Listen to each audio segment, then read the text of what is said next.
عمر ابن عبدالعزیز رحمۃ اللہ علیہ اسلام کے سب سے پہلے مجدد عمر ابن عبدالعزیز رحمۃ اللہ علیہ ہیں۔ شاہی خاندان میں آنکھ کھولی، ہوش سنبھالا تو اپنے باپ کو مصر جیسے عظیم الشان صوبے کا گورنر پایا۔ بڑے ہوئے تو خود اموی سلطنت کے ماتحت گورنری پر مامور ہوئے۔ شاہان بنی امیہ نے جن جاگیروں سے اپنے خاندان کو مالا مال کیا تھا ان میں ان کا اور ان کے گھرانے کا بہت بڑا حصہ تھا، حتیٰ کہ ان کی ذاتی زندگی جائیداد کی آمدنی 50,000 اشرفی سالانہ تک پہنچی تھی۔ رئیسوں کی طرح پوری شان سے رہتے تھے، لباس، خوراک، سواری، مکان، عادات و خصائل سب وہی تھے جو شاہی حکومت میں شاہزادوں کے ہوتے ہیں۔ اس لحاظ سے ان کا ماحول اس کام سے دور کی مناسبت بھی نہ رکھتا تھا جو بعد میں انہوں نے انجام دیا۔ لیکن ان کی ماں حضرت عمر رضی اللہ تعالیٰ عنہ کی پوتی تھی۔ نبی صلی اللہ علیہ وآلہ وسلم کی وفات کو 50 ہی برس ہوئے تھے جب وہ پیدا ہوئے۔ ان کے زمانے میں صحابہ اور تابعین بکثرت موجود تھے۔ ابتدا میں انہوں نے حدیث اور فقہ کی پوری تعلیم پائی تھی، یہاں تک کہ محدثین کی صف اول میں شمار ہوتے تھے اور فقہ میں اجتہاد کا درجہ رکھتے تھے۔ پس علمی حیثیت سے ان کے لیے یہ جاننے اور سمجھنے میں کوئی دقت نہ تھی کہ نبی صلی اللہ علیہ وآلہ وسلم اور خلفائے راشدین مہدیین کے عہد میں تمدن کی اساس کن چیزوں پر تھی، اور جب خلافت بادشاہی سے بدلی تو ان بنیادوں میں کس نوعیت کا تغیر واقع ہوا۔ البتہ جو چیز علمی حیثیت سے ان کے راستے میں رکاوٹ ہو سکتی تھی وہ یہ تھی کہ اس کا جاہلی انقلاب کا بانی خود ان کا اپنا خاندان تھا۔ اس کے تمام فائدے اور بحد و حساب فائدے ان کے بھائی بندوں اور خود ان کی ذات اور ان کے بال بچوں کو پہنچتے تھے، اور ان کی خاندانی عصبیت، ذاتی طمع اور اپنی آئندہ نسل کی دنیوی خیر خواہی کا پورا تقاضا یہ تھا کہ وہ بھی تخت شاہی پر فرعون بن کر بیٹھیں، اپنے علم اور ضمیر کو ٹھوس مادی فائدوں کے مقابلے میں قربان کر دیں اور حق، انصاف، اخلاق اور اصول کے چکر میں نہ پڑیں۔ مگر جب 37 سال کی عمر میں بالکل اتفاقی طور پر تخت شاہی ان کے حصے میں آیا اور انہوں نے محسوس کیا کہ کس قدر عظیم الشان ذمہ داری ان پر آ پڑی ہے، تو دفعتاً ان کی زندگی کا رنگ بدل گیا۔ انہوں نے اس طرح کسی طرح ادنیٰ تعامل کے بغیر جاہلیت کے مقابلے میں اسلام کے راستے کو اپنے لیے منتخب کیا کہ گویا یہ ان کا پہلے سے سوچا ہوا فیصلہ تھا۔ تخت شاہی انہیں خاندانی طریق پر ملا تھا، مگر بیعت لیتے وقت مجمع عام میں صاف کہہ دیا کہ میں اپنی بیعت سے تمہیں آزاد کرتا ہوں، تم لوگ جسے چاہو خلیفہ منتخب کر لو۔ اور جب لوگوں نے برضا و رغبت کہا کہ ہم آپ ہی کو منتخب کرتے ہیں، تب انہوں نے خلافت کی عنان اپنے ہاتھ میں لی۔ پھر شاہانہ کردے فرعونی انداز، کیسر و کسرا کے درباری طریقے سب رخصت کیے اور پہلے ہی روز لوازم شاہی کو ترک کر کے وہ طرز اختیار کیا جو مسلمانوں کے درمیان ان کے خلیفہ کا ہونا چاہیے۔ اس کے بعد انہیں امتیازات کی طرف توجہ کی جو شاہی خاندان کے لوگوں کو حاصل تھے اور انہیں تمام حیثیتوں سے عام مسلمانوں کے برابر کر دیا۔ وہ تمام جاگیریں جو شاہی خاندان کے قبضے میں تھیں اپنی جاگیر سمیت بیت المال کو واپس کیں۔ جن کی زمینوں اور جائیدادوں پر ناجائز قبضہ کیا گیا تھا وہ سب انہیں واپس دیں۔ ان کی اپنی ذات کو اس تغیر سے جو نقصان پہنچا اس کا اندازہ اس سے کیا جا سکتا ہے کہ 50,000 کی جگہ صرف 200 اشرفی سالانہ کی آمدنی رہ گئی۔ بیت المال کے روپے کو اپنی ذات پر اور اپنے خاندان والوں پر حرام کر دیا، حتیٰ کہ خلیفہ ہونے کی حیثیت سے تنخواہ تک نہ لی۔ اپنی زندگی کا سارا نقشہ بدل دیا۔ خلیفہ ہونے سے پہلے شاہانہ شان کے ساتھ رہتے تھے، خلیفہ ہوتے ہی فقیر بن گئے۔ گھر اور خاندان کے اس اصلاح کے بعد نظام حکومت کی طرف توجہ کی، ظالم گورنروں کو الگ کیا اور ڈھونڈ ڈھونڈ کر صالح آدمی تلاش کیے کہ گورنری کی خدمت انجام دیں۔ عاملین حکومت جو قانون اور ضابطہ سے آزاد ہو کر رعایا کی جان و مال اور آبرو پر غیر محدود اختیارات کے مالک ہو گئے تھے، انہیں پھر ضابطہ کا پابند بنایا اور قانون کی حکومت قائم کی۔ ٹیکس عائد کرنے کی پوری پالیسی بدل دی اور تمام ناجائز ٹیکس جو شاہان بنی امیہ نے عائد کر دیے تھے، جن میں آبکاری تک کا محصول شامل تھا، یک قلم موقوف کیے۔ زکوٰۃ کی تحصیل کا انتظام اثر نو درست کیا اور بیت المال کی دولت کو پھر سے عام مسلمانوں کی فلاح و بہبود کے لیے وقف کر دیا۔ غیر مسلم رعایا کے ساتھ جو ناانصافیاں کی گئی تھیں ان سب کی تلافی کی۔ ان کے معاوضے جن پر ناجائز قبضہ کیا گیا تھا انہیں واپس دلائے۔ ان کی زمینیں جو غصب کر لی گئی تھیں پھر واگزاشت کیں اور ان کے تمام وہ حقوق بحال کیے جو شریعت کی روح سے انہیں حاصل تھے۔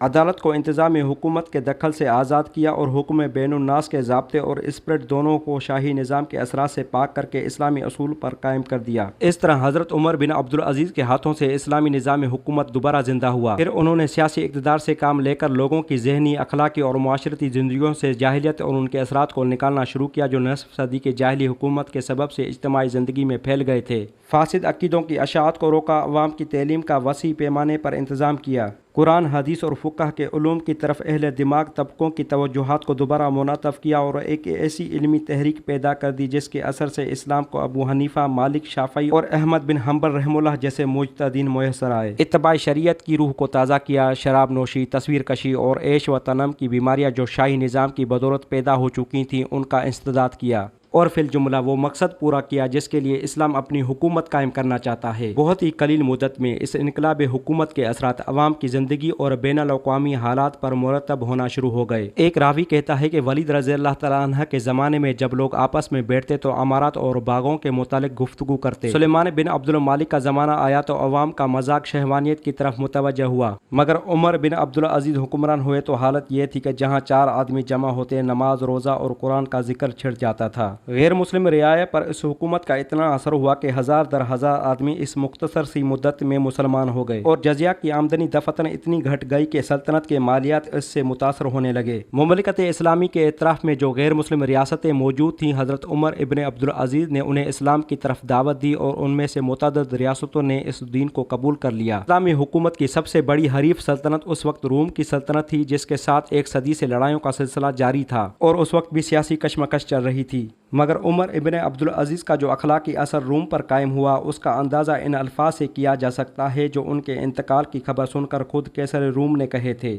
اس نے کہا کہ اگر کوئی راہب دنیا چھوڑ کر اپنے دروازے بند کر لے اور عبادت میں مشغول ہو جائے تو مجھے اس پر کوئی حیرت نہیں ہوتی، مگر مجھے حیرت ہے تو اس شخص پر جس کے قدموں کے نیچے دنیا تھی اور پھر اسے ٹھکرا کر اس نے فقیرانہ زندگی بسر کی۔ اسلام کے مجدد اول کو صرف 2.5 سال کام کرنے کا موقع ملا اور مختصر سی مدت میں اس نے یہ انقلاب عظیم برپا کر کے دکھا دیا، مگر بنی امیہ سب کے سب اس بندہ خدا کے دشمن ہو گئے۔ اسلام کی زندگی میں ان کی موت تھی، وہ اس تجدید کے کام کو کس طرح برداشت کر سکتے تھے؟ آخرکار انہوں نے سازش کر کے اسے زہر دے دیا اور صرف 39 سال کی عمر میں یہ خادم دین و ملت دنیا سے رخصت ہو گیا۔ جس کار تجدید کو اس نے شروع کیا تھا، اس کی تکمیل میں اب صرف اتنی کسر باقی رہ گئی تھی کہ خاندانی حکومت کو ختم کر کے انتخابی خلافت کا سلسلہ پھر سے قائم کر دیا جاتا۔ یہ اصلاح اس کے پیش نظر تھی اور اس نے اپنے اندیے کا اظہار بھی کر دیا تھا، مگر عمومی اقتدار کی جڑوں کو اجتماعی زندگی سے اکھاڑنا اور عام مسلمانوں کی اخلاقی اور ذہنی حالت کو خلافت کا بار سنبھالنے کے لیے تیار کرنا آسان کام نہ تھا کہ 2.5 برس کے اندر انجام پا سکتا۔